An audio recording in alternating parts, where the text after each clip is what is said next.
மத்தேயு எழுதின சுவிசேஷம் 27வது அதிகாரம் 39வது வசனத்திலிருந்து 44வது வசனம் முடிய நாம் வாசிக்க கேட்போம்.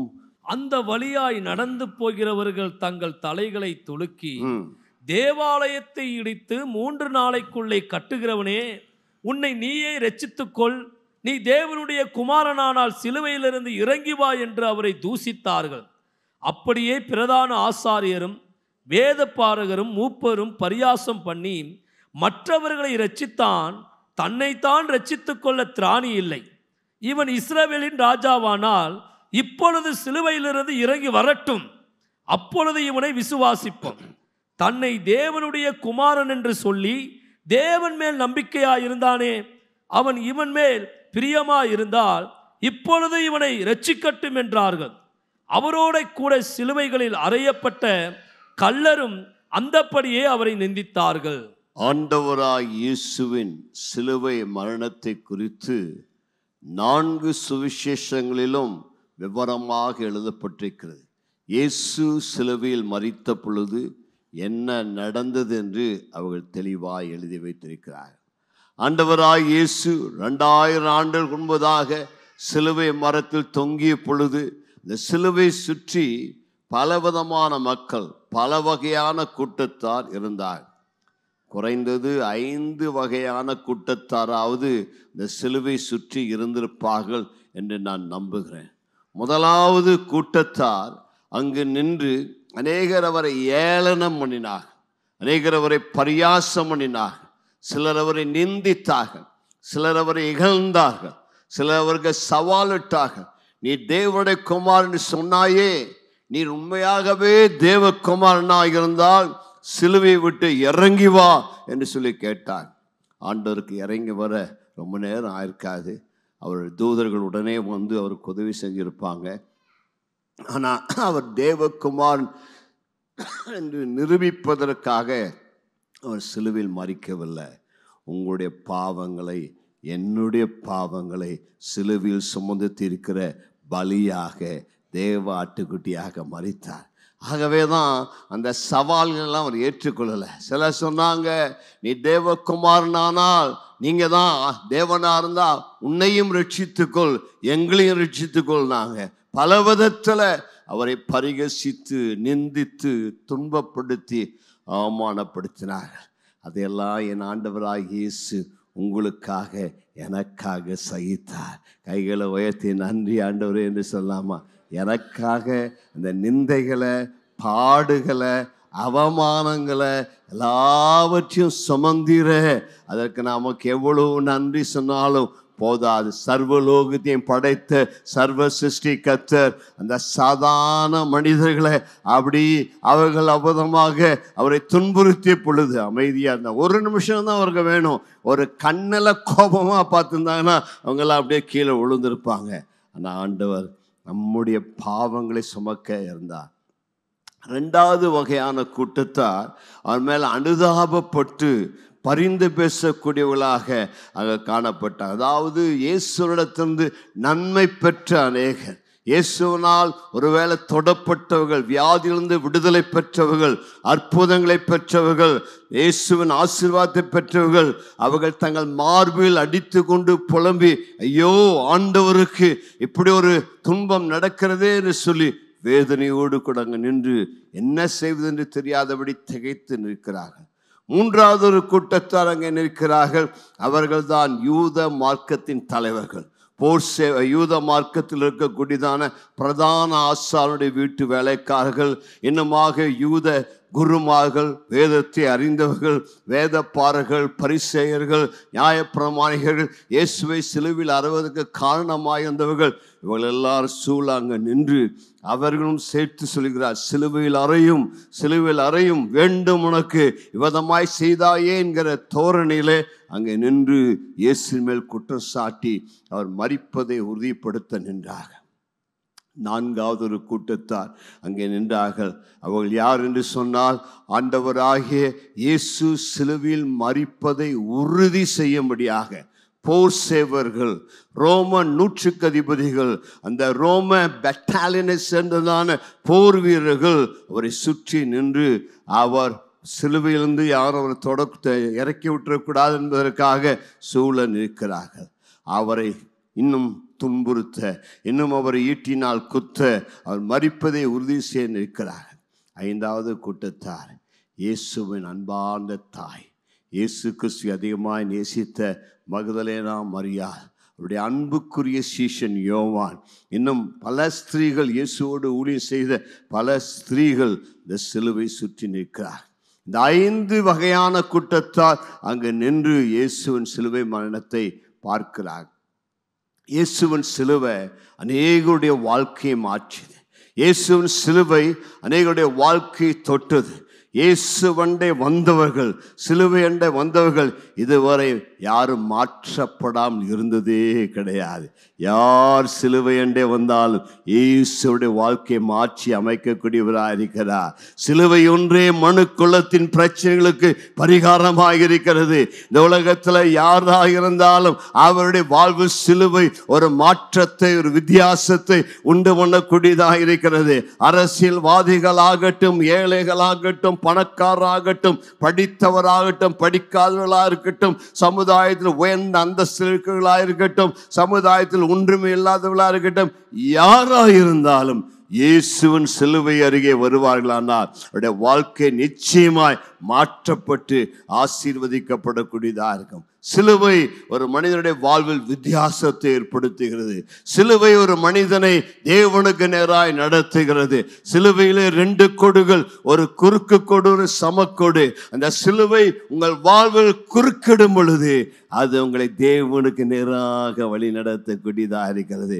ரெய்னார்ட் பாங்கி அடிக்கடி சொல்வது போல சிலுவை என்பது மைனஸை பிளஸ்ஸாக மாற்றுகிறது. ராமன் சொல்லலாமா? இதுவரை உங்கள் வாழ்க்கை இயேசுவிடம் வராமல் இருக்கும் பொழுது அது கழித்தலாகவே இருக்கலாம், வெறுமையாகவே இருக்கலாம், தோல்வியாகவே இருக்கலாம். ஆனால் இயேசு என்கிற நேர்கோடு உங்களுடைய வாழ்க்கையில வரும் பொழுது உங்களுடைய கழித்தல் குறியை பிளஸ் குறியாக மாற்றி உங்களை ஆசீர்வதிக்கக்கூடியதாக இருக்கிறது. இன்றைக்கு சிலுவையினால் தொடப்பட்ட, சிலுவையினால் மாற்றப்பட்ட, சிலுவையினால் ஆசீர்வதிக்கப்பட்ட 5 நபர்களை குறித்து உங்களுக்கு நான் சொல்லுகிறேன். பொதுவாக குட் ஃப்ரைடே அன்றைக்கு 7 வார்த்தைகளை சொல்லுவாங்க. நீங்கள் 7 வார்த்தைகள் நிறைய தடவை கேட்டுட்டீங்க, அதை ப்ராக்டிஸ் பண்ணியிருப்பீங்க நம்புகிறோம். மற்றவங்களுக்கு மன்னித்திருப்பீர்கள் நம்புகிறோம். ஆகவே இன்றைக்கு இந்த சிலுவை அருகே நின்றிருந்த, சிலுவையினால் தொடப்பட்ட, மாற்றப்பட்ட 5 நபர்களுடைய வாழ்க்கை எவ்விதமாய் இயேசுவின் சிலுவை மாற்றியது என்று உங்களுக்கு சொல்ல விரும்புகிறேன். முதலாவதாக மார்க் எழுதின சுவிசேஷம் 15வது அதிகாரம் 21ஆம் வசனத்தை வாசிக்க கேட்போம். சிரேனே ஊரானும் அலெக்சாந்தருக்கும் ரூப்புக்கும் தகப்பனுமாகிய சீமோன் எண்ணப்பட்ட ஒருவன் நாட்டிலிருந்து அவ்வழியே வருகையில் அவருடைய சிலுவையை சுமக்கும்படி அவனை பலவந்தம் பண்ணினார்கள். ஒரு ஆமென் சொல்லலாமா?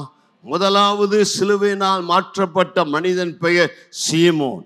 இந்த சீமோன் அவன் அவதமாக சிரேனே நாட்டை சேர்ந்தவன். சிரேனே நாடு எங்க இருக்குதுன்னு சொன்னால், சிரேனே ஆப்பிரிக்கா தேசத்தில் இருக்கிற ஒரு நாடு. ஆப்பிரிக்காவிலே திரிபோலி என்று சொல்லப்பட்ட ஒரு நாட்டை சேர்ந்தவன். ஆப்பிரிக்க மனிதனாகிய இந்த சீமோனுக்கு இஸ்ரவேலில் எருசலேமில் என்ன வேலை? இந்த சீமோன் ஒருவேளை அவன் ஒரு யூதனாய் வந்திருக்கலாம். அதாவது எல்லா உலகத்தில் எல்லா யூதர்களுக்கும் ஒரு ஆசை, எருசலேமிலே போய் பஸ்கா பண்டிகைகளை பங்கெடுக்க வேண்டும். யூதர்களுடைய எல்லா பண்டிகைகளும் மிக பிரதானமான பண்டிகை பஸ்கா பண்டிகை. ஒருவேளை இவனுடைய உள்ளத்திலும் எருசலேமில் போய் இந்த ஆண்டு பஸ்காவில் கலந்து கொள்ளலாம் என்று சொல்லி எருசலேமிலிருந்து ஒரு டூரிஸ்டாக வந்திருக்கலாம், சுற்றுலா பயணியாய் வந்திருக்கலாம். அவன் ஆப்பிரிக்காவிலிருந்து எருசலேமின் வீதிகளில் அவன் நடந்து தெரிந்து கொண்டிருக்கிறான். திடீரென்று எருசலேமின் வீதிகளே கூக்குரல் சத்தத்தை கேட்கிறான். என்ன ஒரே கலாட்டாவா இருக்கிறது என்று சொல்லி அதை பார்க்க போகிறான். அங்கு பார்த்த காட்சி அவருடைய இருதயத்தை அசைத்தது. தாங்க முடியாத வேதனையோடு ஒருவர் இந்த பாரமான கல்வாரி சிலுவை சுமந்தவராய் கொல்கதா மலைமேட்டிலே நடப்பதை கண்டான். போர் சேவர்கள் அவர் அடித்து துன்புறுத்துவதை கண்டான். தன்னையே மேமறந்து அதை பார்த்து கொண்டிருக்கிறான். அவன் அதை பார்த்து கொண்டிருக்கிறதான வேளையிலே திடீரென்று அவருடைய தோளில் ஒரு அந்த போர் முனையின் நுனி அவன் தோலை தொடுகிறது. திரும்பி பார்த்தால் ஒரு ரோம போர் சேவகன். அவனிடத்தில் கட்டாயப்படுத்தி நீ போய் அந்த சிலுவையை தூக்கு என்று அவன் சொல்லுகிறான். இந்த காலத்தில் ரோமர்கள் உலகத்தை ஆண்டபடினாலே ரோமர்களுடைய பேச்சை யாரும் தட்ட முடியாது. அது ஒரு ரோம போர் சேவனுடைய பேச்சை யாரும் தட்ட முடியாது. இந்த ஆப்பிரிக்க மனிதனுக்கு என்ன செய்வதென்று தெரியவில்லை. இந்த வார்த்தை சொல்லுகிறது, அவன் சிலுவையை சுமக்கும்படி அவனை பலவந்த மனிதனாக, அவன் வேண்டுனே சுமக்கல, விருப்பத்தோடு சுமக்கல, வாலண்டியர் பண்ணல. இந்த போர் சேவன் அவனை தள்ளுனபடினால இயேசு அந்த சிலுவை தாங்க முடியாதபடி, தூக்க முடியாதபடி அந்த வயடெல்லாம் ரோசாவில் அந்த சிலுவை சுமந்து கொண்டு போன பொழுது இந்த மனிதன் அவருக்கு சிலுவையை சுமக்க உதவி செய்தார். சிறையினை ஊரானாய் சிமியோனுக்கு, நல்ல சீமோனுக்கு கைகளை உயர்த்தி நன்றி சொல்லலாமா? ஆண்டவருடைய சிலுவையை, தாங்க முடியாத சிலுவையே, வேதனையோடு அந்த கல்வாரி மேட்டில் அவன் நடந்து சென்ற பொழுது இவன் போய் அந்த சிலுவை சுமக்கிறான். இந்த சிலுவையை சுமக்கும் போது உனக்கு ஒருவேளை ஒரு விருப்பம் இருந்திருக்கலாம், ரோமர்கள் மேலே ஒரு கோபமாக இருந்திருக்கலாம். போய் நான் இங்கே சும்மா நின்றுட்டு இருந்தேன், என்னை பிடிச்சி இந்த சிலுவையை சுமக்க வச்சுட்டாங்கன்னு சொல்லி அந்த பார சிலுவையை அவன் பாரத்தோடு தூக்கி அவன் கொல்கதா மேடு வரைக்கும் நடந்து சென்றான். ஹல்லேலூயா! இயேசு தூக்க வேண்டிய சிலுவையை அவன் தூக்கி அந்த கல்வாரி மலை வருகிற வரை அந்த சிலுவையை சுமந்து கொண்டு வந்தான். இன்றைக்கு கேள்வி, இந்த சிரேனே ஊரானாகி சிமியோனின் வாழ்க்கை எவ்விதமாய் மாற்றப்பட்டது? அவன் சிலுவை சுமந்தபடினால, இயேசுக்கு அந்த சிலுவையை அவன் ஏற்றுக்கொண்டபடினால அவருடைய வாழ்க்கை தேவன் அளவில்லாமல் ஆசீர்வதித்தார். கைகளை உயர்த்தி ஒரு ஹல்லேலூயா சொல்லலாமா? அப்போஸ்தலர் நடபடிகள் 13வது அதிகாரம் 1ஆம் வசனத்தை வாசிங்க.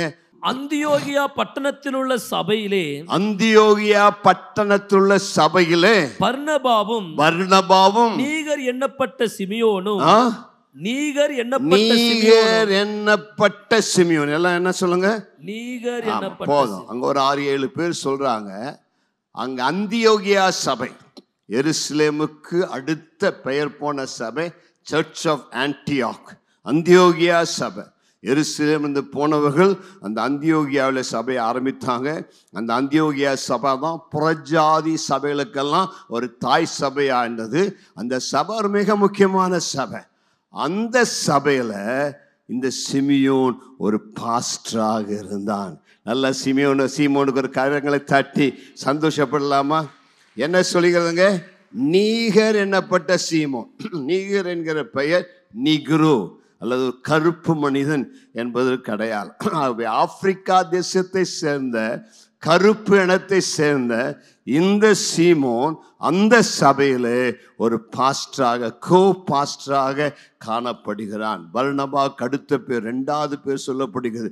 முதல்ல பர்னபா, 2வது பர்னபாவுக்கு அசிஸ்டண்டா சீமோன் அந்த சபையிலே ஊழியக்காரனா இருக்கிறான். பாருங்க, இயேசுவுக்காக சிலுவை சுமந்தவனை இயேசு எவ்வளவாய் உயர்த்தி ஆசீர்வதித்தார். அது மட்டுமல்ல, மார்க் மீண்டும் 15:21 வாசிங்க. மார்க் 15. சிரேனே ஊரானும் அலெக்சாந்தருக்கும்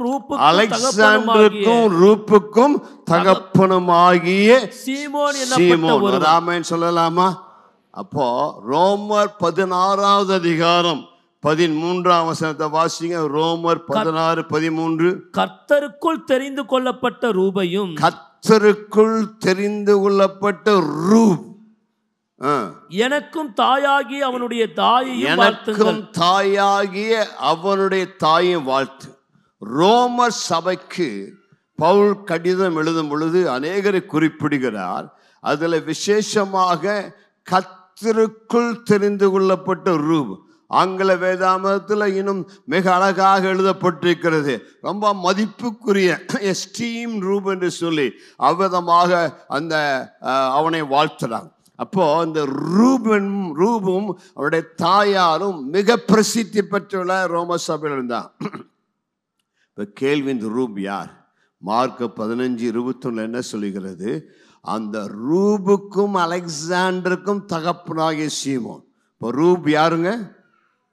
சீமோனுடைய மகன். ஆண்டவர் சீமோனை மட்டும் ஆசீர்வதிக்கவில்லை, சீமோனுடைய முழு குடும்பத்தையுமே கர்த்தர் ஆசீர்வதித்தார்.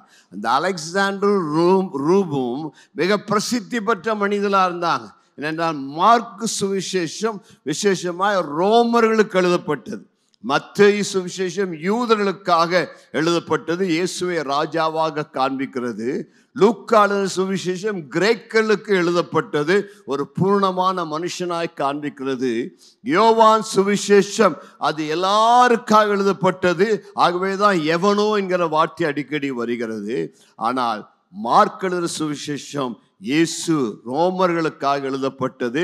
அங்கே இயேசு ஒரு அடிமையை போல வேகமாய் வேலை செய்யக்கூடிய ஒரு மாட்டுக்கு எருதுக்கொப்பாய் சொல்லக்கூடிய ஒரு சுவிசேஷம். அவன் அந்த மார்க்கு ரோமருக்கு எழுதினபடினால, ரோம சபைக்கு எழுதினபடினால, ரோம சபையில இந்த ரூபும் அலெக்சாண்டர் ஃபேமஸ் ஆனபடினால அவர்களுடைய அப்பா தான் சிலுவை சுமந்தார் என்பதை மார்க் சுட்டி காண்பிக்கிறார். பவுல் ரோம சபைக்கு எழுதும்போது சொல்றாரு, ரூபையும் அவருடைய தாயும் வாழ்த்துங்க. ரூபுடைய தாய் யாருங்க? மிஸ்ஸஸ் சீமோன். யாருங்க? திருமதி சீமோன். சீமோன் உடைய மனைவி. சீமோனுடைய மனைவி இப்ப யாரா மாறிட்டால்? எல்லாருக்கும் சபையில் ஒரு தாயாய் மாறிவிட்டார். பவுல் சொல்றாரு, அவர் ரூபுக்கு மட்டும் தாய் அல்ல, அவள் எனக்கு கூட ஒரு தாய் என்று சொல்லி பவுலுக்கே ஒரு தாயாய் மாறினவள் தான் சீமோனுடைய மனைவியா இருக்கிறார். பாருங்க, இயேசுவின் சிலுவையை சுமப்பது எவ்வளோ பாக்கியமாக இருக்கிறது. ஹல்லேலூயா. இயேசுவின் சிலுவையை சுமந்த நிமித்தம் தேவன் சீமோனை ஆசீர்வதித்தார், அவருடைய குடும்பத்தை ஆசீர்வதித்தார். அவன் குடும்பம் கர்த்தருக்காய் ஊழியம் செய்தார்கள். சிலுவை சுமந்தபடினால அவருடைய வாழ்க்கை அவ்வளவாய் மாற்றப்பட்டு ஆசீர்வதிக்கப்பட்டது. இன்றைக்கு நம்மை பார்த்து கேட்கக்கூடிய கேள்வி அதுதான், என் மீட்பர் சென்ற பாதையில் நீ செல்ல ஆயத்தமா? சிலுவையை சுமந்து அவரை பின்பற்ற ஆயத்தமா? ஒருவேளை ஆண்டவராய் இயேசுவின் சிலுவையை நேரடியாய் சுமக்கக்கூடிய பாக்கியம் நமக்கு கிடைக்காவிட்டாலும் ஆண்டவர் நமக்கு சொல்லக்கூடிய வார்த்தையானது, மகனே மகளே, நீ உன் சிலுவை எடுத்துக்கொண்டு என்னை பின்பற்றி வர ஆயத்தமா என்று கேட்கிறார். ஒருவன் தன்னைத்தான் வெறுத்து தன் சிலுவை சுமந்து என்னை பின்பற்றி வராவிட்டால் அவன் எனக்கு பாத்திரனா இருக்க முடியாது என்று சொல்லுகிறார். உங்க வாழ்க்கையில இயேசுவை விசுவாசிப்பதனால், இயேசுவை பின்பற்றுவதனால் பாடுகள் வரலாம், உபத்திரங்கள் வரலாம், சோதனைகள் வரலாம், பலவிதமான பிரச்சனைகள், அடி தடி உதை என்று அவமானங்கள் வரலாம். ஆனால் அவற்றெல்லாம் இயேசுவுக்காக சந்தோஷமாய் சகிப்பாயா? மகிழ்ச்சியோடு ஏற்றுக்கொள்வாயா? உனக்கு கர்த்தர் கொடுத்த சிலுவையை சுமந்து மகிழ்ச்சியோடு அவருக்கு பின்பற்றுவாயா? கைகளை உயர்த்தி, ஆண்டவரே, எனக்கு நீர் எந்த சிலுவை வைத்திருந்தாலும் நான் அதை பாரமாக எடுக்க மாட்டாயா, அதற்காய் முறுமுறுக்க மாட்டாண்டவரே. நான் அந்த சிலுவை சந்தோஷமாய் சுமந்து சிரேனே ஊரானாய் சீமோனை போல இந்த சிலுவை சுமந்து பின்பற்றுவேன். எபிரேயர் 12:2 அதுதான் சொல்லுகிறது, அவர் தமக்கு முன் வைத்திருந்த சந்தோஷத்தின் பொருட்டு அவமானத்தை எண்ணாமல் சிலுவையை சகித்து தேவனுடைய சிங்காசனத்தின் வலது பார்சத்தில் வீற்றிருக்கிறார். சிலுவையை சுமந்தால் உனக்கு ஒரு சிங்காசனம் உண்டு. பக்கத்தில் இருக்க கைகூடி சொல்லுங்க, சிலுவையை சுமந்தா உங்களுக்கு ஒரு சிங்காசனம் உண்டு. No cross no crown. சிலுவை இல்லை, கிரீடம் இல்லை. யாரெல்லாம் சிலுவை சுமக்க ரெடியா இருக்கிறாங்களோ உங்களுக்கு ஒரு கிரீடம் காத்து கொண்டிருக்கிறது. ஹல்லேலூயா. அவரோடு பாடுபட்டால் அவரோடு ஆளுகையும் செய்வோம் என்பதுதான் தேவனுடைய வாக்குத்தத்தம். அவை கிறிஸ்தவ வாழ்க்கையிலே வரக்கூடிய பாடுகள், நிந்தைகளை பார்த்து நாம் சோர்ந்து போகக்கூடாது. சிலருக்கு ஆசீர்வாதம் மட்டும் வேண்டும், கஷ்டம் வேண்டாங்கிறாங்க. என்ன பாடுகள் வந்தாலும் சிலுவை சுமக்க ஆயத்தமா இருக்கணும். வேகமாய் சிலுவும். இரண்டாவதாக லூக்காளின் சுவிசேஷம் 23வது அதிகாரம் 39ஆம் வசனத்திலிருந்து 43ஆம் வசனம் முடிய வாசியுங்கள். அன்றியும் சிலுவையில் அறையப்பட்டிருந்த குற்றவாளிகளில் ஒருவன், நீ கிறிஸ்துவானால் உன்னையும் எங்களையும் ரட்சித்துக்கொள் என்று அவர் இகழ்ந்தான். மற்றவன் அவனை நோக்கி, நீ இந்த ஆக்கினைக்குட்பட்டவனாய் இருந்தும் தேவனுக்கு பயப்படுகிறது இல்லையா? நாமும் நியாயப்படி தண்டிக்கப்படுகிறோம், நாம் நடப்பித்தவைகளுக்கு தக்க பலனை அடைகிறோம். இவரோ தகாத ஒன்றையும் நடப்பிக்கவில்லையே என்று அவனை கடிந்து கொண்டு இயேசுவை நோக்கி, ஆண்டவரே, நீர் உம்முடைய ராஜ்யத்தில் வரும்போது அடியேனை நினைத்தருளும் என்றான். இயேசு அவனை நோக்கி, இன்றைக்கு நீ என்னுடனே கூட பரதேசியில் இருப்பாய் என்று மெய்யாகவே உனக்கு சொல்லுகிறேன் என்றார். ஒரு ஆமென் சொல்லலாமா? இயேசுனுடைய சிலுவையினால் தொடப்பட்ட 2வது மனுஷன்தான் இந்த கல்லனா இருக்கிறான். ஆண்டவராய் இயேசு சிலுவையில் அறையப்பட்ட பொழுது 3 சிலுவைகள் கொல்கதா மேட்டிலே காணப்பட்டது. 2 சிலுவையிலே, வலது பக்கத்திலும் இடது பக்கத்தில் உள்ள சிலுவைகளிலே கல்லர்கள் தொங்கினார். அவர்களை வேதம் கல்லர்கள் என்று சொல்லி அழைக்கிறது. கல்லன் என்று சொன்னால் அவன் பயங்கரமான ஏதாயிலும் அக்கிரமம் செய்திருப்பான், திருட்டு தொழில் செய்திருப்பான், பயங்கரமான குற்றவாளியா இருந்திருப்பான். ஆகவே தான் ரோம அரசாங்கம் அவனுக்கு மரண தண்டனை விதித்து அவன் தூக்கலிட்டு மறிக்கும்படியாய் சிலுவையில் அறைகிறார். பயங்கரமான கொடூரமான குற்றவாளிகளாய் இருந்திருப்பாங்க.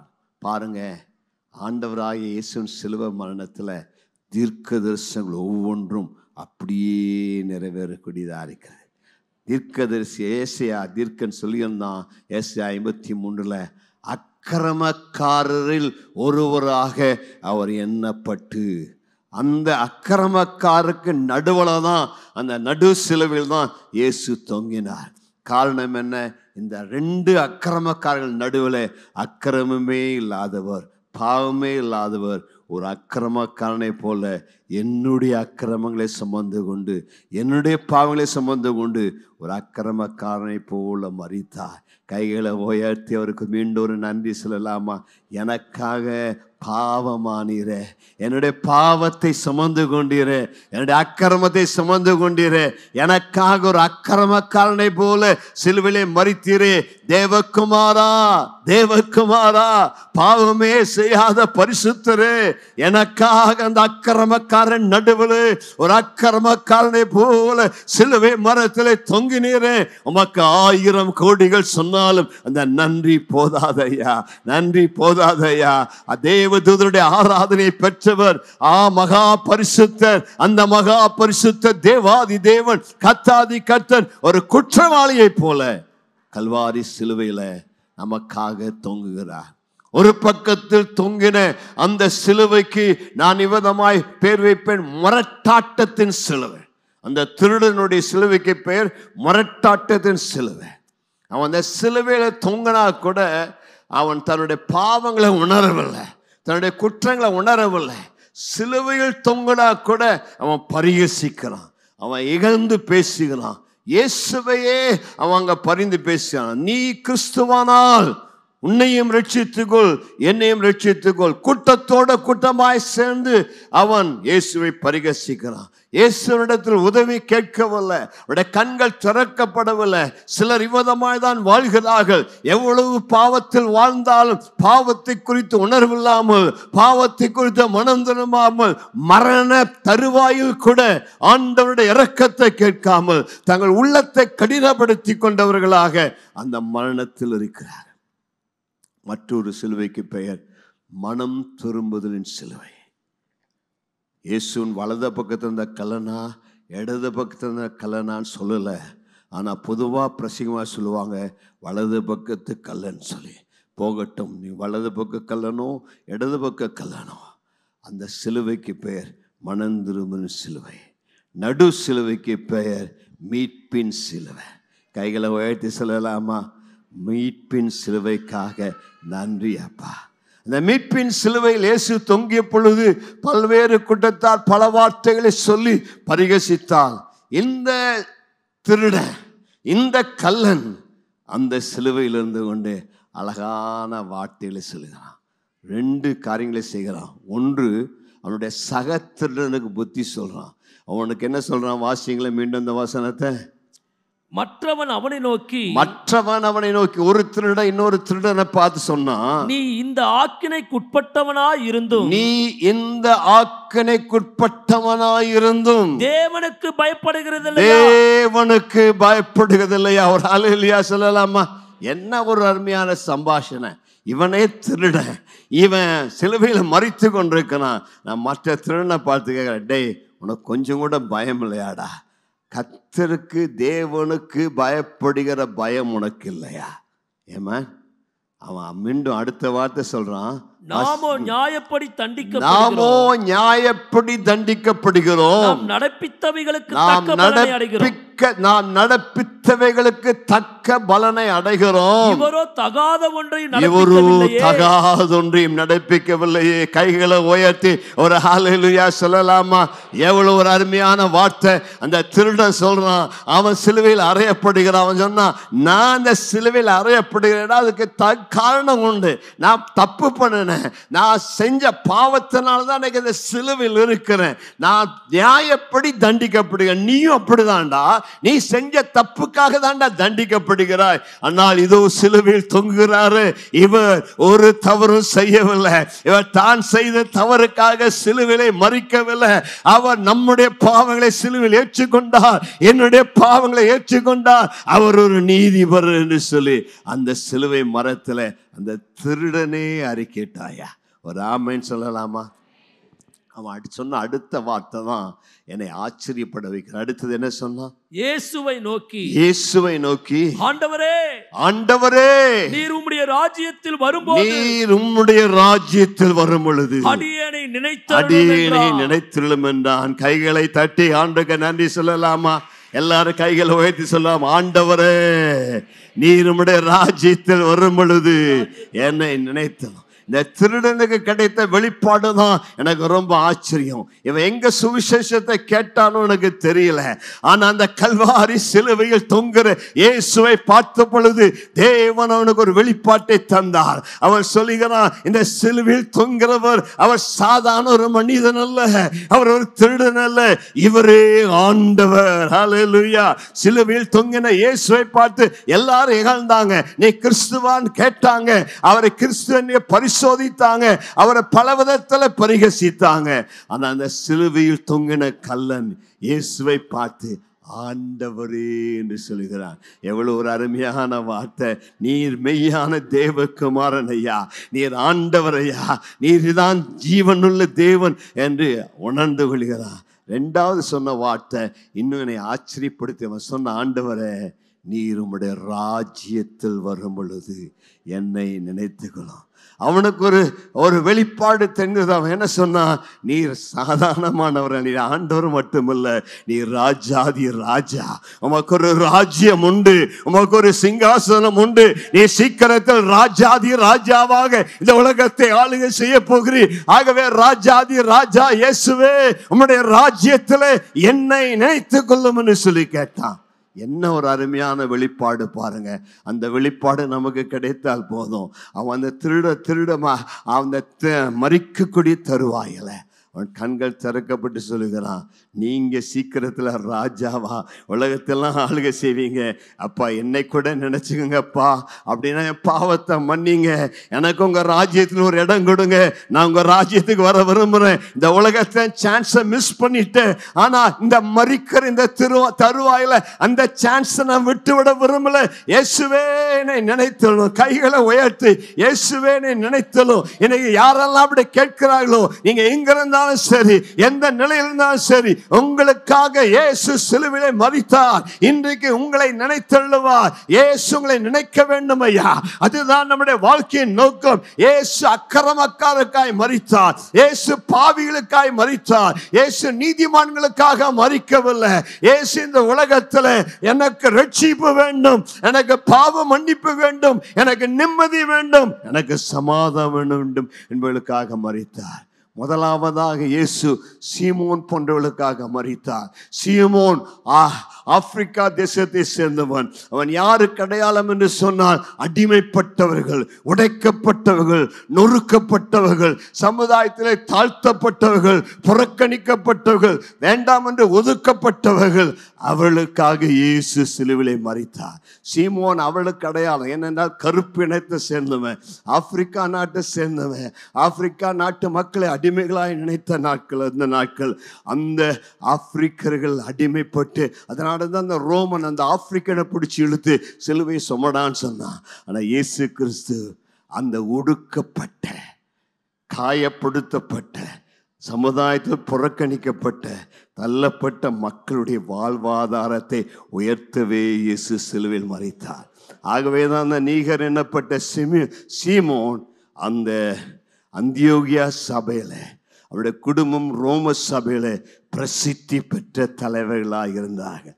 இயேசு ஒருவர் தான் ஒடுக்கப்பட்டவர்களை, தள்ளப்பட்டவர்களை தூக்கி ஓகோன்னு உயர்த்த முடியும். இயேசு கிட்ட ஜாதிய மதம் ஒன்றும் கிடையாது. இயேசு தாழ்ந்தவர்களை உயர்த்துகிறார், இயேசு ஒடுக்கப்பட்டவர்களை உயர்த்துகிறார். இயேசுவுக்கு எந்த வித்தியாசம் கிடையாது. எப்பேற்பட்ட கீழ் ஜாதியாக இருந்தாலும், எப்பேற்பட்ட மோசமான ஜாதியாக இருந்தாலும், எவ்வளவு கீழாக இருந்தாலும், இயேசு உங்களை நேசிக்கிறார். இயேசு உங்களை தூக்கி விடவே வந்தார். இயேசு ஆழமான படுகொலியிலிருந்து உன்னை தூக்கி எடுத்து உன்னை ஒரு ராஜாவின் பிள்ளையாக மாற்ற வல்லவர். இரண்டாவது, இயேசு கள்ளர்களுக்காக மரித்தார், திருடர்களுக்காக மரித்தார், பாவிகளுக்காக மரித்தார். இயேசு மேல் நம்பிக்கை வைக்கிற ஒவ்வொருவரும் ஆசீர்வதிக்கப்படுவார்கள். அவளுக்கு பாவ மன்னிப்பு உண்டு, அவளுக்கு ரட்சிப்பு உண்டு. அவர்கள் பாவத்திலிருந்து விட்டு பரிசுத்தமான வாழ்க்கை வாழ்வார்கள். கர்த்தருக்கு மகிமை உண்டாவதாக. ஆண்டவராகிய இயேசுவிடத்தில் நாம் கேட்க வேண்டிய கேள்வி, ஆண்டவரே, நானும் பாவத்துக்கு மரித்து பரிசுத்தமாய் வாழ எனக்கு உதவி செய்வீராக. மூடு கூட சிலுவையில் அறையப்பட நீ ஒப்பு கொடுக்கிற. நான் பாவங்களுக்கு மரித்து இந்த தேவ ராஜ்யத்துக்கு வர எனக்கு உதவி செய்யும். இந்த திருடனுக்கு தீமாஸ் என்று பெயர் சொல்கிறார். தீமாஸ் என்கிற இந்த திருடன் அவன் ரட்சிக்கப்பட்டான். ஒரு ஃபன்னி ஸ்டோரி சொல்லுவாங்க.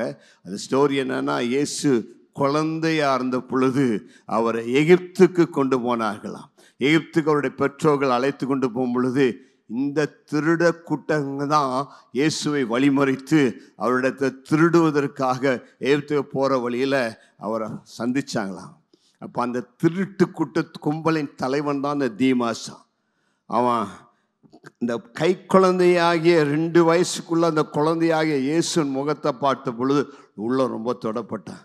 சே, இவ்வளோ அழகான ஒரு தெய்வீக குழந்தை, இந்த குழந்தைக்கு நான் தீங்கு செய்யக்கூடாது, இந்த குழந்தையை நான் தொடக்கூடாதுன்னு சொல்லி அந்த குழந்தையை பார்த்து சொன்னான், நீ ஒரு அழகான குழந்தையா இருக்கிறாய், முன்னாடி நான் உன்னை ஒன்றும் செய்ய விரும்பலை, ஆனால் நீ என் மேலே இரக்கம் காண்பிக்க வேண்டிய ஒரு காலம் வரும், அப்போ என்னை நினைத்தருள்னு சொல்லி சொன்னான்.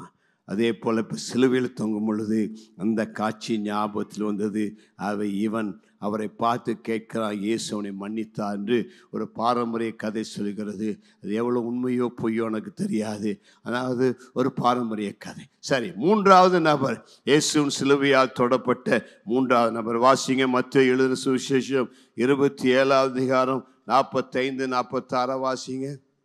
6ஆம் மணி நேரம் முதல் 9ஆம் மணி நேரம் வரைக்கும் பூமி எங்கும் அந்தகாரம் உண்டாயிற்று. 9ஆம் மணி நேரத்தில் இயேசு ஏலி ஏலி லாமா சபக்தானி என்று மிகுந்த சத்தமிட்டு கூப்பிட்டார். அதற்கு என் தேவனே என் தேவனே ஏன் என்னை கைவிட்டீர் என்று அர்த்தமா.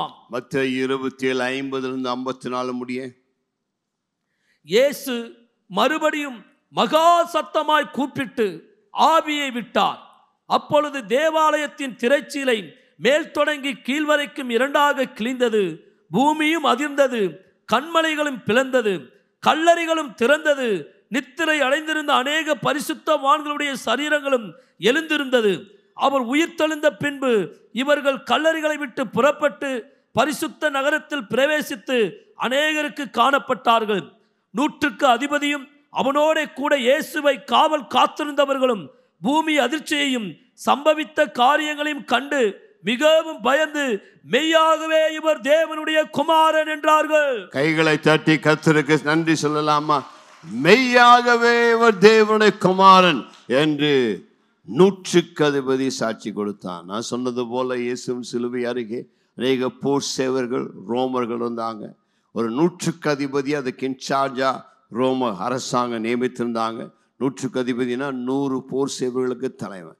இவன் இயேசுவனுடைய சிலுவை அருகே நின்று எல்லாம் சரியா நடக்குதா, இயேசுவனுடைய மரணம் அவதமாக யாரும் டிஸ்டர்ப் பண்ணாமல் நல்லா சிலுவையில் மறிக்கிறாரா, மறித்து விட்டாரா என்பதை உறுதிப்படுத்த அவன் நின்று கொண்டிருக்கிறான்.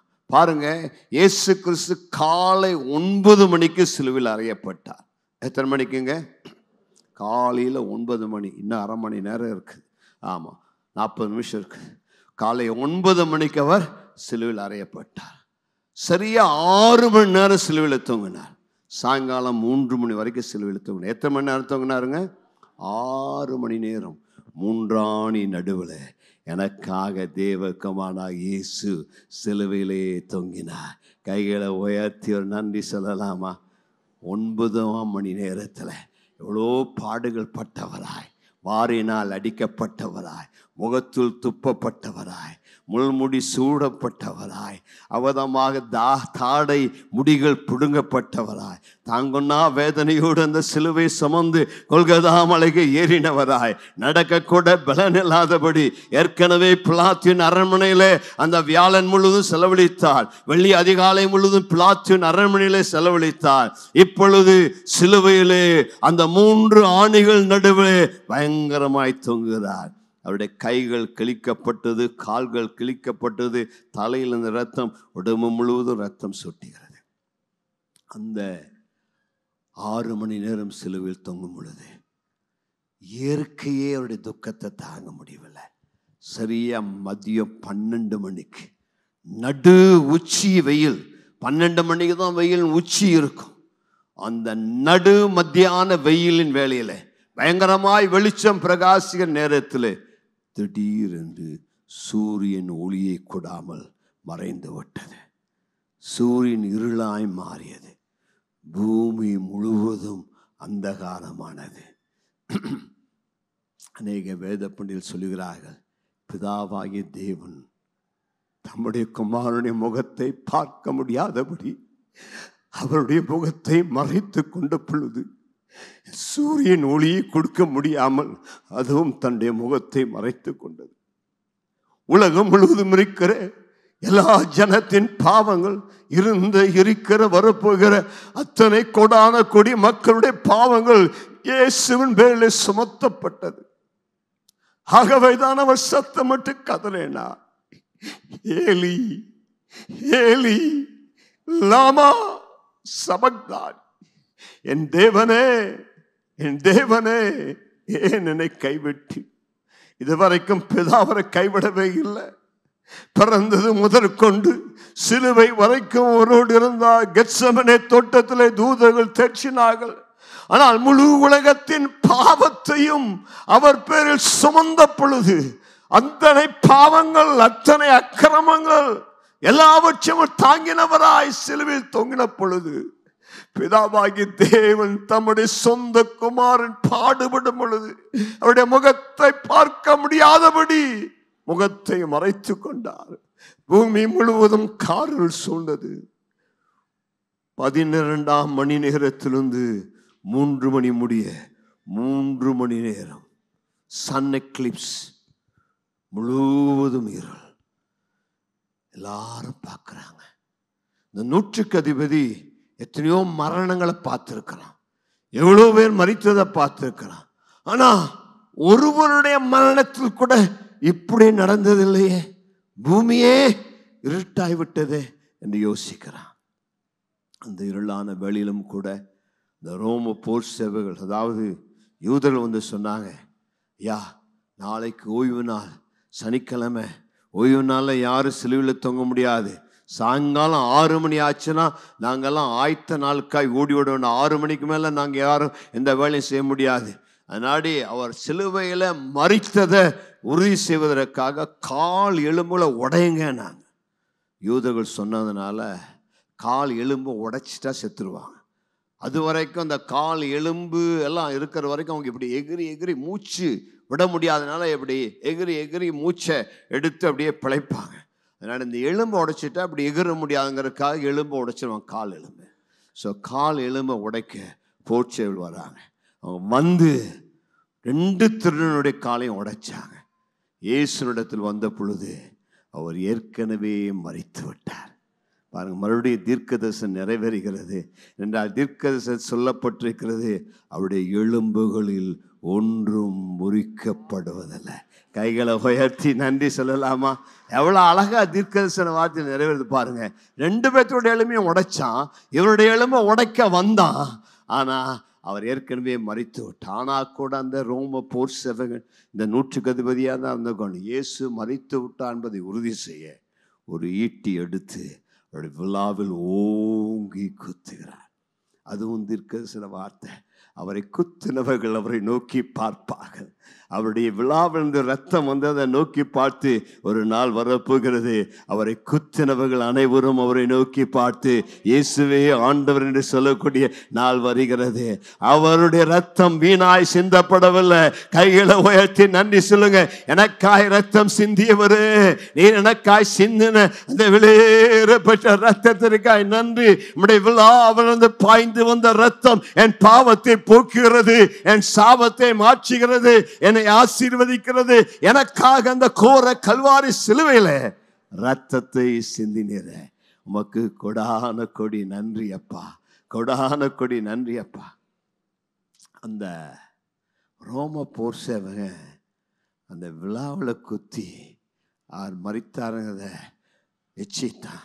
அதுக்கு முன்னாடி இயேசு சொன்னார், எல்லாம் முடிந்தது என்று சொல்லி சத்தமாய் ஜீவனை விட்டார்.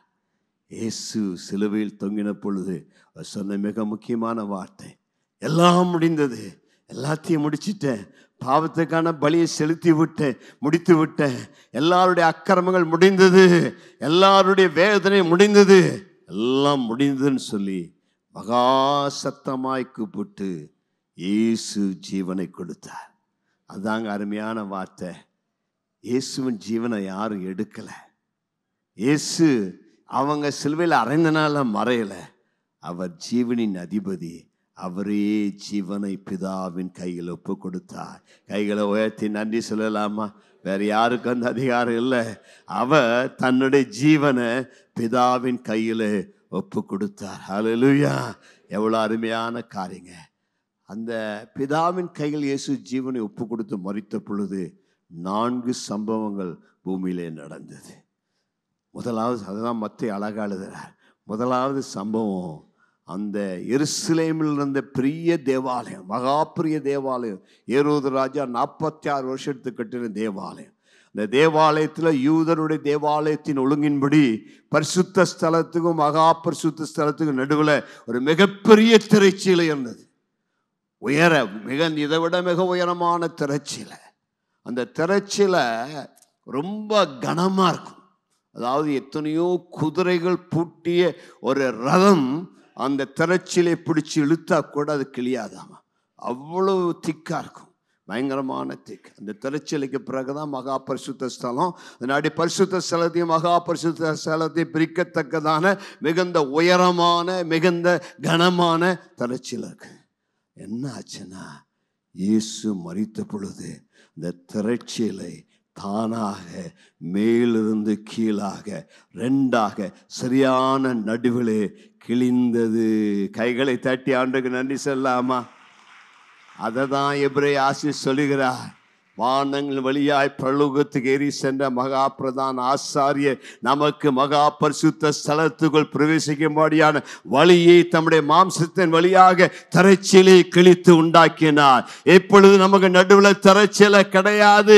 யார் வேண்டுமானாலும் தைரியமாய் உள்ளே கிருபாசன தண்டை சென்று அப்பா பிதாவே என்று சொல்லி அவருடைய இரக்கத்தை பெற்றுக்கொள்ள முடியும். ஆகவே தான் இயேசு மரித்த அதே நொடி பொழுதிலே பரலோகத்தில் இருக்கிற தேவன் மணி மனிதனுக்கு தடையாய் நின்ற அந்த திரைச்சீலை இரண்டாக கிழித்து, மனிதா நீ தைரியமா இடத்துல வரலாம், என்னை அப்பா பிதா என்று கூப்பிடலாம், நீ என்னை கூப்பிட்டா உனக்கு நான் பதில் தருவேன். என் தேவ குமாரனாகிய என்னுடைய இயேசு சிலுவையிலே மரித்தபடினாலே உனக்கு தடையாயிருந்த அந்த சிலுவை மரத்தின் மூலமாக அந்த திரைச்சீலையை கிழித்து உனக்கு வழியை உண்டு பண்ணினார். ஹல்லேலூயா! எவ்வளவு அருமையான வார்த்தை. அதை பார்க்கிறான் போர் சேவகன், திரைச்சீலை கிழிந்ததை பற்றி பார்க்கிறான். இரண்டாவது என்ன ஆனது? பெரிய பூமி அதிர்ச்சி, இதுவரைக்கும் ஏற்படாத பூமி அதிர்ச்சி. இயேசு சிலுவையில் மரித்த பொழுது பூமி தாங்க முடியவில்லை. இயேசுவின் மரணத்தை பூமியால் தாங்க முடியவில்லை. பூமி மிகவும் அதிர்ந்தது. பூமி அதிர்ந்ததனால் கண்மலைகள் பிளந்தது. கண்மலைகள் பிளந்த பொழுது மரித்த அநேகர், கல்லறைகள் திறந்தது, மரித்த அநேகர் உயிரோடு எழுந்தார்கள். இதையெல்லாம் பார்த்த போர்ச்சவன் சொன்னா, அப்பா இந்த மாதிரி நான் பார்த்ததே இல்லை. நான் ரோம போர் சேவகன், எத்தனையோ மரணங்களை பார்த்துருக்கிறேன், எத்தனையோ பேர் சிறையில் அறையப்படுவதை பார்த்தேன். இவர் மரித்தது போல ஒரு மரித்ததில்லை. ஒரு கைகளை உயர்த்துறாள் இல்லையா சொல்லாமா? இவருடைய மரணமே வித்தியாசையா. மற்றவங்கெல்லாம் மரிக்கும் பொழுது எல்லாத்தையும் திட்டிட்டு சபிச்சிட்டு கோபமா மரிப்பாங்க, வேற மோசமா பேசிட்டு மரிப்பாங்க, அல்லாவிட்டால் தாங்க முடியாம அழுது மரிப்பாங்க. இயேசு சிலுவையில் அளவில்லை, இயேசு சிலுவையில் கண்ணீர் சிந்தவில்லை. இயேசு 7 வார்த்தைகளை தான் சொன்னாரே தவிர யாரையும் திட்டல, மன்னிப்பு தான் கேட்டார். அந்த திருடனுக்கு ராஜ்யத்தில் இடம் உண்டு, நீ இன்றைக்கு என்னோட பரதேசில் இருப்பாய் என்று அவனுக்கு வாக்கு கொடுத்தார். தன்னுடைய தாய்க்கும் தன்னுடைய சீஷனுக்கும் கைகளை காண்பித்து அவருடைய எதிர்காலத்தை காண்பித்தார். இந்த சிலுவையில் தொங்கின இயேசு எல்லாம் முடிந்ததுன்னு சொன்னார்.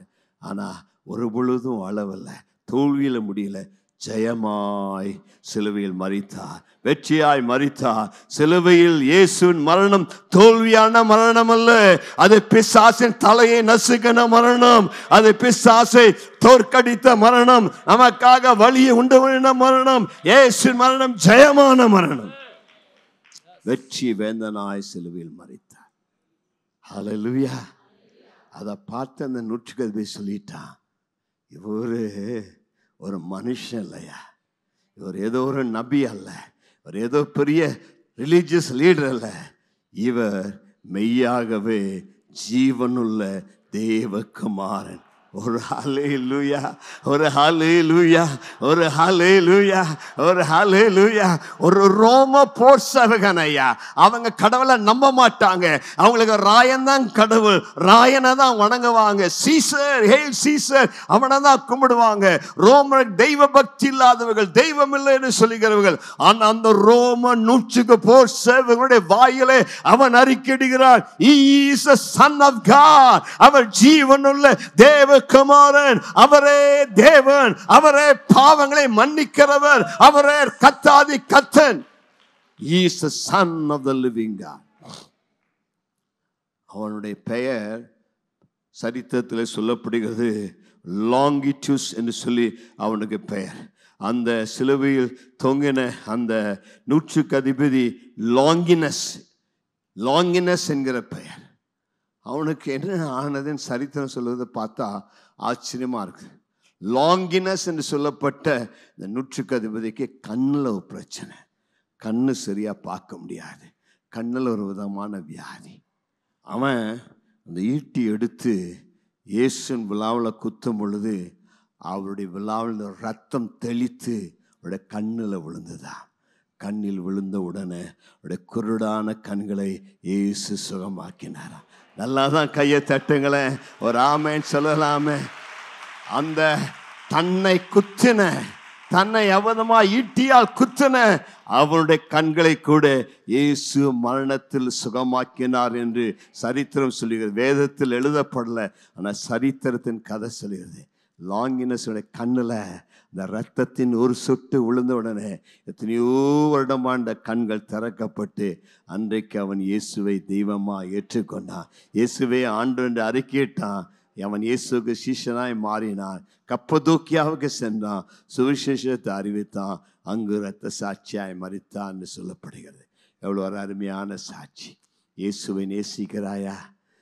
ஒருவேளை இந்த மனுஷன் நூற்றுக்கு அதிபதி யாரு கிடையாதாம், காவல்துறையில் இருக்கிற அதிகாரிகளுக்கு அடையாளம், சிறைச்சாலை தலைவர்களுக்கு அடையாளம், பெரிய பெரிய அரசியல் தலைவர்களுக்கு அடையாளம், உயர் அதிகாரிகளுக்கு அடையாளம். அருமையான காவல்துறை அதிகாரியே, இயேசு உனக்காகவே சிலுவையில் மரித்தார். நீங்கள் பெரிய அதிகாரியாயிருக்கலாம், அநேகருக்கு நியாய தீர்ப்பு கொடுக்கலாம். என் வார்த்தை கேட்டுக்கொண்டிருக்கிற மதிப்புக்குரிய கனத்துக்குரிய காவல்துறை அதிகாரியே, இயேசு உங்களுக்காகவே ரத்தம் சிந்தினார், உங்களுக்காகவே மரித்தார். இன்றைக்கு நீங்களும் இந்த இயேசுவை இவர் மெய்யான ஜீவனுள்ள தேவகுமாரன் சொல்லி அவரை ஏற்றுக்கொள்ளுங்க. இயேசு தன்னை உபத்திரப்படுத்துவதற்காக மரித்தார், தன்னை கொடுமைப்படுத்துவதற்காக மரித்தார். வார்த்தை கேட்கிற அன்பு நண்பா, நீங்க கூட இயேசுவை வெறுக்கலாம், இயேசுக்கு விரோதமாக நீங்கள் பல தீமையான காரியங்களை செய்யலாம்.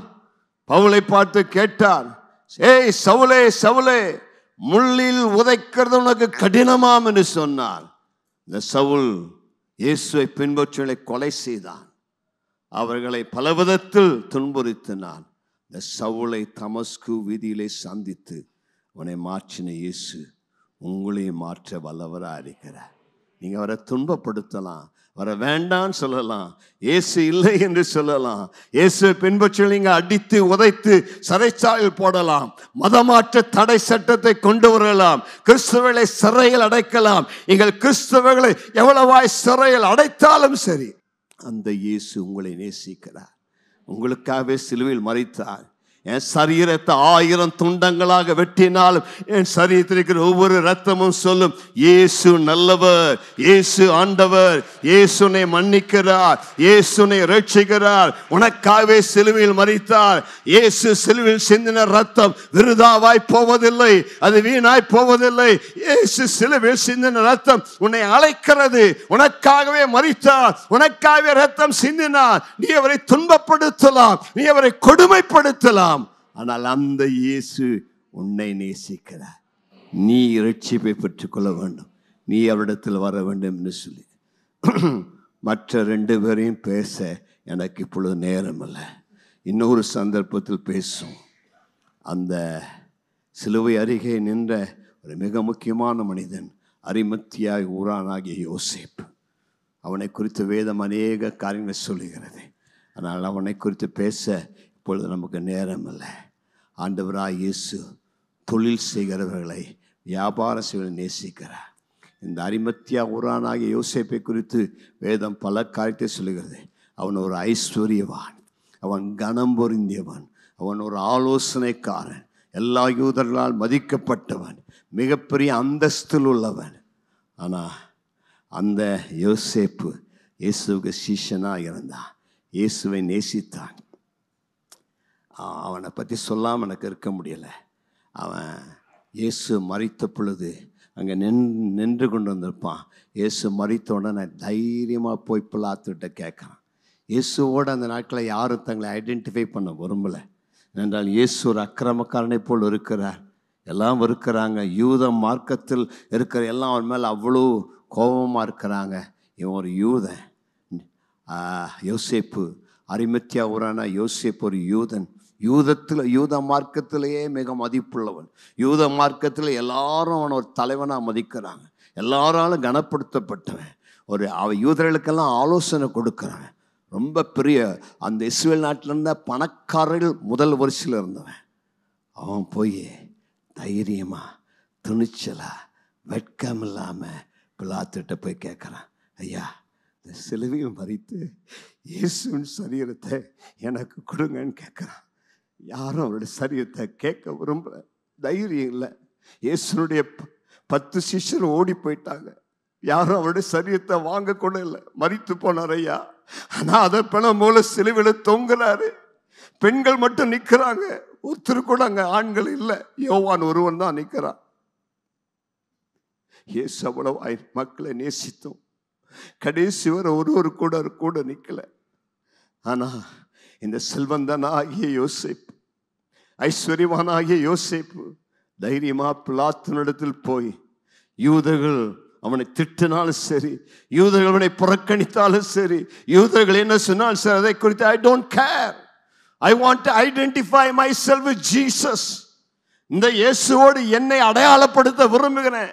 நான் பணக்காரன் தான், இன்ஃப்ளூயன்ஷியல் மேன் தான், செல்வாக்குடையவன் தான், ஆனா இயேசுவை மறுதலிக்க மாட்டேன். இயேசுவே ஆண்டவர், அவர் எனக்காக சிலுவையில் மரித்தார், அவர் நீதிபரர். நான் யூதனுக்கு பயப்பட மாட்டாயா?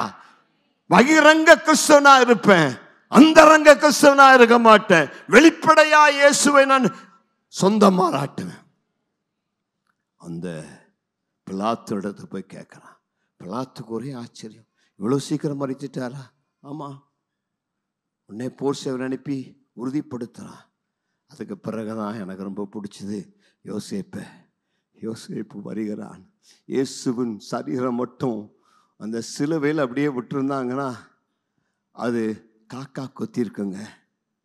இல்லை, அந்த போர் சேவல் இயேசுவின் சரீரத்தை கீழே இறக்கி போட்டிருந்தாங்கன்னா ஒரு அனாத பணமாக இருந்திருக்கும். அந்த பணத்தை தூக்கி அந்த கெகனா, இந்த பணம்லாம் எரிக்கிறதுக்கு ஒரு இடம் இருந்தது, கெகனான்னு பேர், அந்த இடத்துல கொண்டு போய் போட்டிருப்பாங்க. அங்கே நாய்கள் சாப்பிட்ருக்கோம், பலவிதமான பறவைகள் சாப்பிட்ருக்கோம், அந்த கீழ் அடைந்திருக்கும். ஆனால் தீர்க்கதரிசிகள் முன்னறிவித்தார்கள், அவர் மரிக்கும் பொழுது ஐஸ்வர்யவான்களோடு கூட அடக்கம் பண்ணப்படுவா என்று ஏசியா முன்னறிவித்தபடியால் தான், அந்த ஏசியா தீர்க்கதரிசினால் முன்னறிவிக்கப்பட்டவன் தான் இந்த அரிமத்தியா ஊரானாகிய யோசேப்பு. தைரியமாய் போய் கேட்டான். பைபிளை சொல்லுது, அவருடைய சரீரத்தை அவன் மெதுவாக சிலுவில் இறக்கி, இயேசுவின் சரீரத்தை யோசித்து பாருங்க, அது சிதைந்து போயிருக்கும், தொட்டாலே பிஞ்சிட்டு வரமா இருக்கும் என்று அவ்வளவாய் வாரினால் அடிபட்ட அந்த நொறுக்கப்பட்ட சரீரத்தை அவன் பத்திரமா சிலுவையிலிருந்து இறக்குறான். அவ்வளோ அழகா அந்த சிலுவையிலிருந்து இயேசுவின் சரீரத்தை இறக்கி புதிதாய் கொண்டு வந்த ஒரு துப்பட்டி, ஒரு பெட்ஷீட்டை வாங்கி அதனுடைய சரீரத்தை விரித்து ஒரு ராஜ மரியாதையோடு, ஒரு ராஜாக்கள் அடக்கம் என்ன பரிமள தைலத்தை வைப்பார்களோ அதே போல 100 ராத்தல் தைலத்தை வாங்கிட்டு வந்தான். சாதாரணமாக மரிக்க சில ராத்தல் தான் பயன்படுத்துவாங்க, ராஜாக்களுக்கு தான் அவ்வளோ அதிகமாய் அந்த தைலத்தை செலவழிப்பாங்க. இவன் 100 ராத்தல் தைலத்தை வாங்கி இவனும் நிக்கதமும் சேர்ந்து அந்த யூத முறைப்படி அவர் அடக்கம் என்னெல்லாம் செய்யணுமோ அத்தனையும் செஞ்சான். ஆனால் அதை விட அவன் செஞ்ச காரியம், இந்த அரிமத்தியா ஊரான யோசேப்பு, அவன் செத்து போனான், பெரிய பணக்காரன், அவனுக்குன்னு ஒரு தனி கல்லறை வேணும், எல்லாருடைய காமன் கல்லறை இல்லை, எனக்கு ஒரு தனி கல்லறை வேணும்னு சொல்லி ஒரு நல்ல அழகான தோட்டத்தை வாங்கியிருந்தான். அந்த தோட்டத்தில் ஒரு கல்லறையை வெட்டியிருந்தான். அந்த கல்லறையில் கொண்டு போய் தனக்காக வெட்டப்பட்ட கல்லறையில் இயேசுவை கொண்டு போய் வைத்தான். நல்ல கைகளை தட்டி அந்த யோசேப்புக்கு நல்ல கைகளை தட்டி, ஹல்லேலூயா, எப்பேற்பட்ட பாக்கியா, எப்பேற்பட்ட பாக்கியம். எனக்கு அந்த கல்லறை வேண்டாம், நான் மரித்தா பரவாயில்ல, ஆனால் அந்த கல்லறையில் இயேசு இருக்க வேண்டும் என்று தன்னுடைய கல்லறையே இயேசுவுக்காய் தந்தான். மிக தைரியமாய் இயேசுவுக்கு சாட்சியாக இருந்தான். I call him a kingdom partner, தேவராஜ்யத்தின் பங்காளி, தேவனுக்கென்று தன்னை முழுவதும் கொடுத்தவன். சிலுவை மரணத்தின் பொழுதும் தன்னுடைய கல்லறையே இயேசுவுக்காய் கொடுத்தான். அருமையான ஐயா, உங்களை கர்த்தர் ஆசீர்வதித்திருக்கிறாரா? உங்களுக்கு கர்த்தர் நன்மை செஞ்சிருக்கிறாரா? அநேக சபைகளை நான் கேட்குறேன், கிங்டம் பார்ட்னர்ஸ் என்று சொல்லி சேர்ந்து இந்த சபையின் தரிசனத்தை நிறைவேற்ற அநேக பிஸ்னஸ் பீப்புள் உதவி செய்கிறாங்க. சபைக்கு என்ன தரிசனம், பாஸ்ட்டுக்கு என்ன தரிசனம், நாங்கள் இருக்கிறோம் பாஸ்டர், உங்களை தரிசனத்தை நிறைவேற்றுன்னு சொல்லி அவருக்கு கை கொடுக்குறாங்க. சிலரெல்லாம் பாஸ்ட் எங்கே போனாலும் அவருக்கு ஃப்ளைட் டிக்கெட்டே வாங்கி கொடுத்து, நீங்கள் போயிட்டு வாங்கய்யா, நீங்கள் ஊழியம் செய்யுங்கய்யா, உங்களுக்கு நாங்கள் ஃப்ளைட்டு ஹோட்டல் பார்த்துருவோன்னு சொல்லி சொல்கிற அநேகர் எழும்பி இருக்கிறாங்க. என்ன தரிசனம் தான் தரிசனத்தை நிறைவேற்றோன்னு சொல்லுகிற கிங்டம் பார்ட்னர்ஸ் இருக்கிறாங்க. Joseph was a kingdom partner. தேவராஜ்யத்துக்கு என்ன வந்தால் நான் செய்கிறேன், என்னையே கொடுக்குறேன்னு சொல்லி முழுவதும் கொடுத்தான், தேவராஜ்யத்தை கட்டினான். நான் நம்புகிறேன் பரலோகத்தில் அவனுக்கு மகா பெரிய பிரதிபலன் இருக்கும். அதனால தான் அவனை பற்றி 4 சுவிசேஷத்திலும் அழகாக சொல்லப்படுகிறது. 4 சுவிசேஷத்திலும் அவனை குறித்து வித்தியாசமாக சொல்லப்படுகிறது. காரணம், பரலோகம் இந்த அரிமத்தியா ஊரானாகிய யோசேப்பை கனப்படுத்தது. நீ இயேசுவுக்காக என்ன செய்தாலும் இயேசு ஒரு நாளும் மறக்கவே மாட்டார். அதை அவர் பரலோக புத்தகத்தில் எழுதி வைத்திருக்கிறார். அதுக்குரிய பிரதிபலனை கட்டாயம் உனக்கு தருவார். உனக்காக தம்மையே தந்தாரே, அவருக்காக நீ எண்ணத்தை தருவாய். ஏன் அவருக்கு ஒரு சர்ச்சை கட்டி கொடுக்கக்கூடாது? அவருடைய சுவிசேஷத்தை அறிவிக்க நீ மோட்டர் பைக் வாங்கி கொடுக்கக்கூடாது? ஏன் அவருடைய சுவிசேஷ ஊழியத்தை செய்கிற தேவ பிள்ளைகளை உதவி செய்யக்கூடாது? துன்புறுத்தப்படுகிற கிறிஸ்தவர்களுக்கு ஏன் நீங்கள் உதவி செய்யக்கூடாது? யோசேப்பு இயேசுவின் மரணத்தில் எனக்கு ஒரு பங்கு வேண்டும் என்று சொல்லி இயேசுவுக்காக தன்னுடைய கல்லறையே கொடுத்தவரை கனப்படுத்தினான். எல்லாரும் எழுந்து நிற்போமா, கண்களை மூடுவோமா, கர்த்தரை நோக்கி ஜெபம் பண்ணுவோமா. இந்த காலையில் இந்த கல்வாரின் அன்பு நம்முடைய உள்ளத்தை நிரப்புவதாக. நல்லா 2 கரங்களையும் உயர்த்தி அந்த சிலுவைக்கு நன்றி சொல்லுவோம், இயேசுவுக்கு நன்றி சொல்லுவோம். நல்ல கைகளை உயர்த்தி சொல்லுங்க. எனக்காக மரித்தீரே, எனக்காக ரத்தம் சிந்தினீரே, எனக்காக அந்த பாடுபட்டீரே. ஐயா, சிலுவை பற்றி கேட்கிற யாருடைய வாழ்க்கையும் மாற்றப்படாமல் இருக்க முடியாது. இந்த சிலுவையுடைய வாழ்க்கையில ஒரு மாற்றத்தை உண்டு பண்ணுகிறது. சிலுவை எங்கள் வாழ்க்கையில் ஒரு வித்தியாசத்தை உண்டு பண்ணுகிறது. சிலுவை எங்கள் வாழ்க்கையில் ஒரு ஆசீர்வாதத்தை கொண்டு வருகிறது. இன்றைக்கு அந்த ஆண்டவராய் இயேசுவின் சிலுவை உங்களை ஆசீர்வதிக்கிறது. உங்கள் வாழ்க்கையில் ஒரு மாற்றத்தை கொண்டு வருகிறது. சீமோனை போல நீங்கள் இந்த காலில் சொல்வீர்களா, ஆண்டவரே இந்த சிலுவையை சுமந்து உம்மை பின்பற்றுவேன். என்ன பாடுகள் வந்தாலும், என்ன நிந்தைகள் அவமானங்கள் வந்தாலும் உம்மை நான் பின்பற்றுவேன் ஆண்டவரே. அந்த கல்லனை போல இதுவரை நீங்கள் ரட்சிக்கப்படாமல் இருந்தால், இதுவரை இயேசுவை உள்ளத்தில் ஏற்றுக்கொள்ளாமல் இருந்தால், இதுவரை பாவத்துக்கு மனம் திரும்பாமல் இருந்தால், this Good Friday is the right opportunity for you to get saved. உங்கள் உள்ளத்தை ஆண்டவருக்கு ஒப்பு கொடுத்து, ஆண்டவரே என்னை நினைத்தருளும், என்னை ரட்சியம் என்று கேட்கக்கூடிய ஒரு நல்ல தருணம்.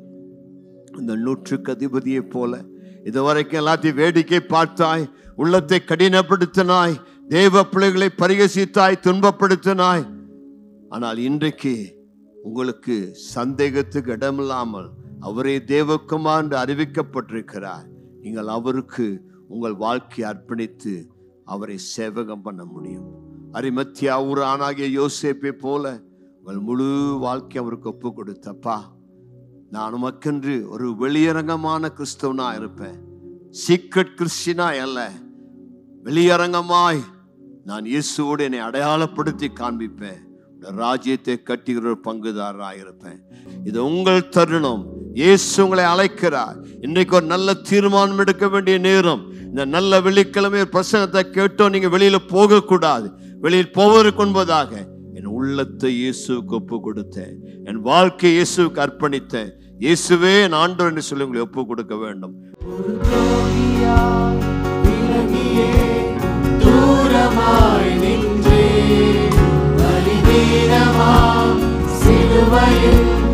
அன்பினை கண்டே ஒரு ஜோதியாய் விலகியே தூரமாய் நின்றே, பலிபீடமா சிலுவையில் பின்னும் அன்பினை கண்டே,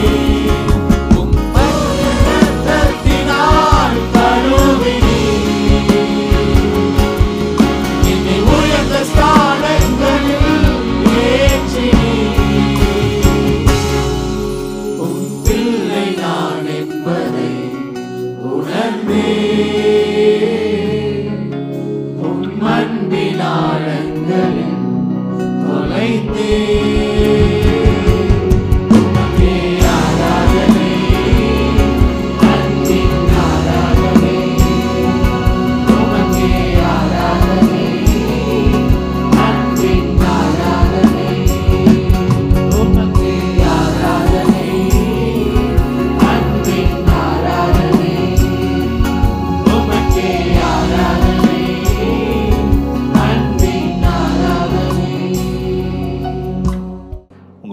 ஜெபிக்கிறேன். பரலோக பிதாவே, உடைய வார்த்தையை கேட்டு இயேசு தருகின்ற பாவ மன்னிப்பு எனக்கு வேண்டும் என்று வந்திருக்கின்ற ஒவ்வொருவரையும் இன்றைக்கு தனிப்பட்ட விதத்தில் சந்தேகம் ஆண்டவரே, பாவ மன்னிப்பின் நிச்சயம் அவன் இருதயத்தை நிரப்புவதாக, சாபம் முறிக்கப்படுவதாக.